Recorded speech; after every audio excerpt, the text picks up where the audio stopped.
श्री कृष्ण गोविंद हरे मुरारी, हे नाथ नारायण वासुदेव। श्री कृष्ण गोविंद हरे मुरारी, हे नाथ नारायण वासुदेव। ओम नमो भगवते वासुदेवाय। ओम नमो भगवते वासुदेवाय। श्रीमद्भागवत सच्चिदानंद रूपाय विश्वोत्पत्त्यादि हेतवे तापत्रय विनाशाय श्री कृष्णाय वयं नमः।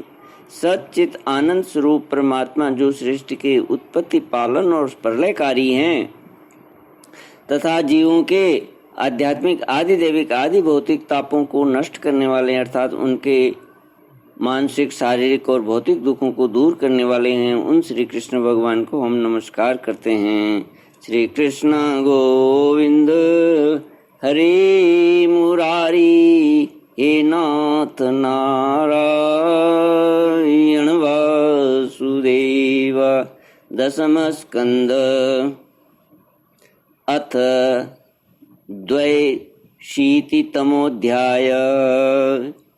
श्रीशुक उवाच अथैकदा द्वारवत्यां वसतो रामकृष्णयोः सूर्योपरागः सुमहानासीत् कल्पक्षये यथा। तं ज्ञात्वा मनुजा राजन् पुरस्तादेव सर्वतः समन्तपञ्चकं क्षेत्रं ययुः श्रेयो विविधया। भगवान श्री कृष्ण बलराम जी से गोपियों की भेंट।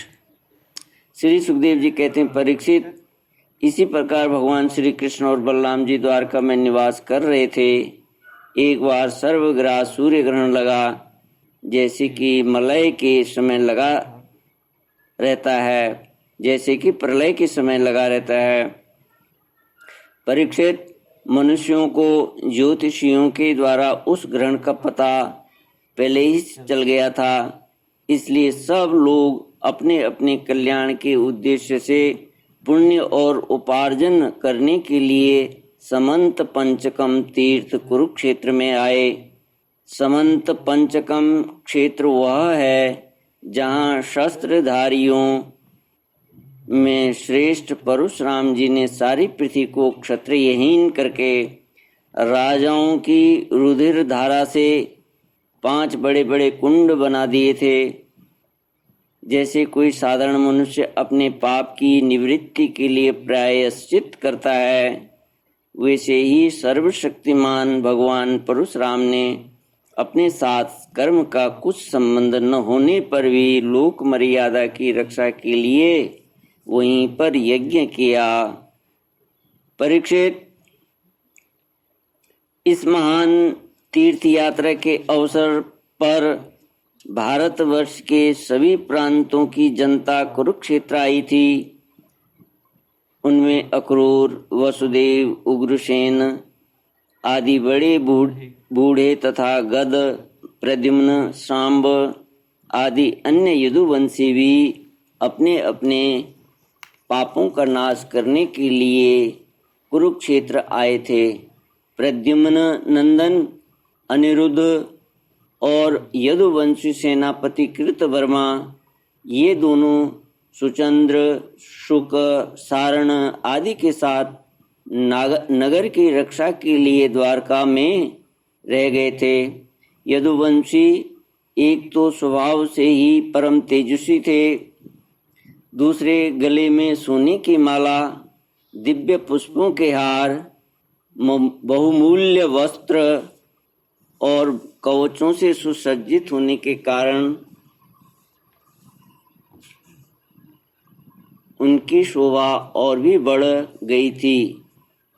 वे तीर्थ यात्रा के पथ में देवताओं के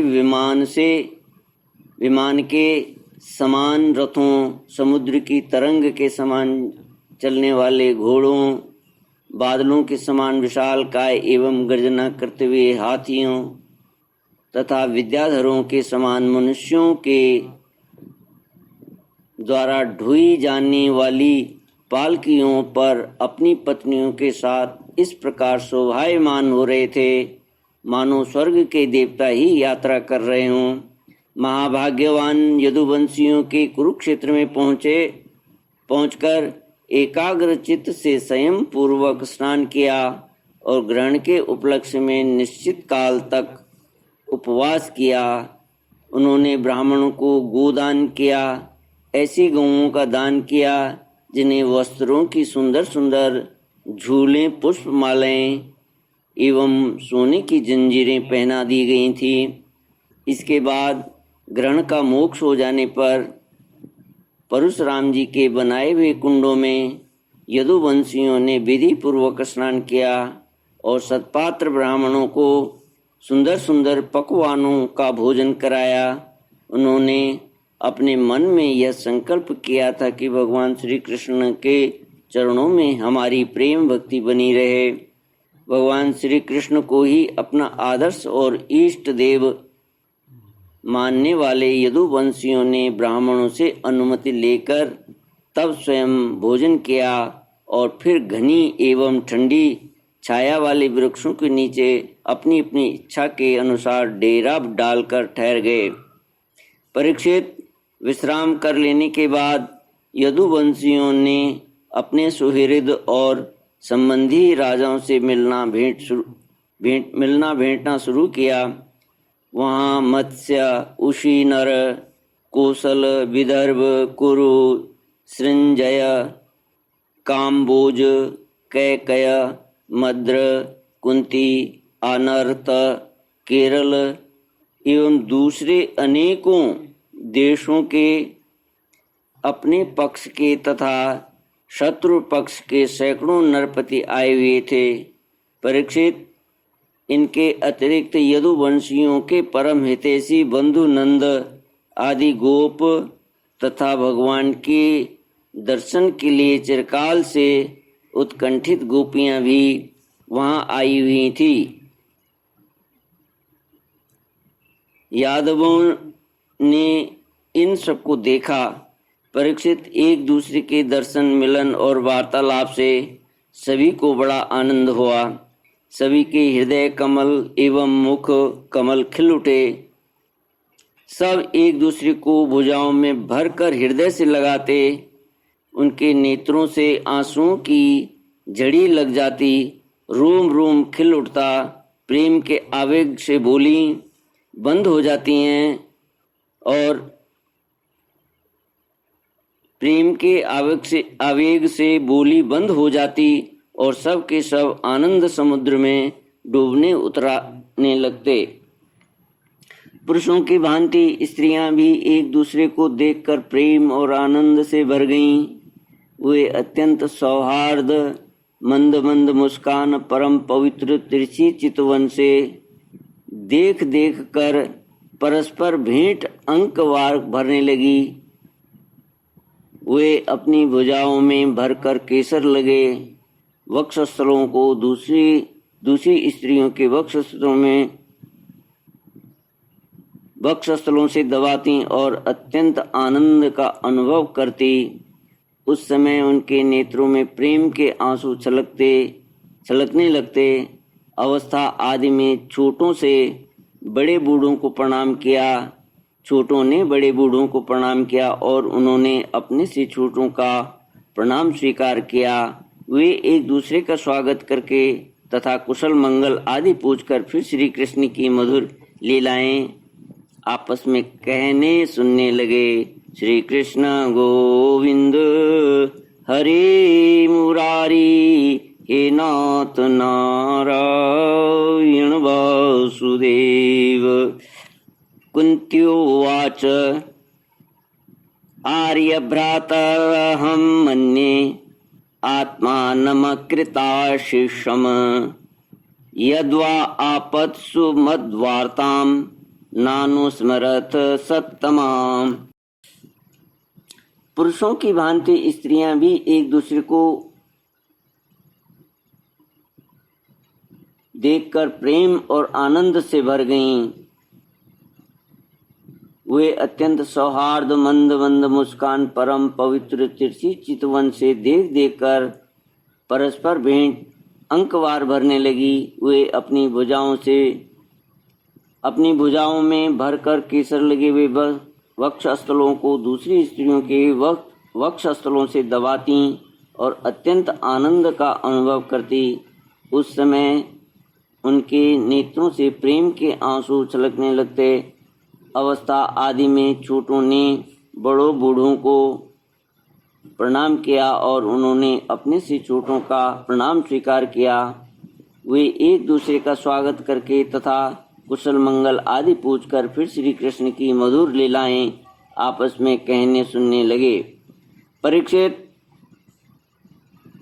कुंती, वसुदेव आदि अपने भाइयों बहनों, उनके पुत्रों, माता पिता, भाभियों और भगवान श्री कृष्ण को देखकर तथा उनसे बातचीत करके अपना सारा दुख भूल गईं।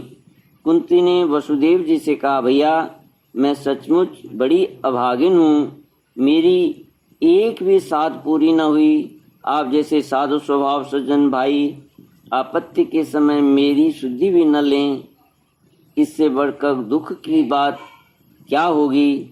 भैया, विधाता जिसके बाएं हो जाता है उसे स्वजन संबंधी पुत्र और माता पिता की भूल जाते हैं। इसमें आप लोगों का कोई दोष नहीं है। वसुदेव जी ने कहा, बहन उलाहना मत दो, हमसे विलग न मानो। सभी मनुष्य देव के खिलौने हैं। यह संपूर्ण लोक ईश्वर के वश में रहकर कर्म करता है और उसका फल भोगता है। बहन, कंस से सताए जाकर हम लोग इधर उधर अनेक दिशाओं में भगे हुए थे। अभी कुछ ही दिन हुए, ईश्वर कृपा से हम सब पुनः अपना स्थान प्राप्त कर सके। वहाँ जितने भी नरपति आए थे, वसुदेव, उग्रसेन आदि यदुवंशियों ने उनका खूब स्वागत सम्मान सत्कार किया। वे सब भगवान श्री कृष्ण का दर्शन पाकर परमानंद और शांति का अनुभव करने लगे। श्री कृष्ण गोविंद हरे मुरारी, हे नाथ नारायण वासुदेव। श्री कृष्ण गोविंद हरे मुरारी, हे नाथ नारायण वासुदेव। ओम शांति शांति शांति। हरि ओम। श्री गुरुभ्यो नमः।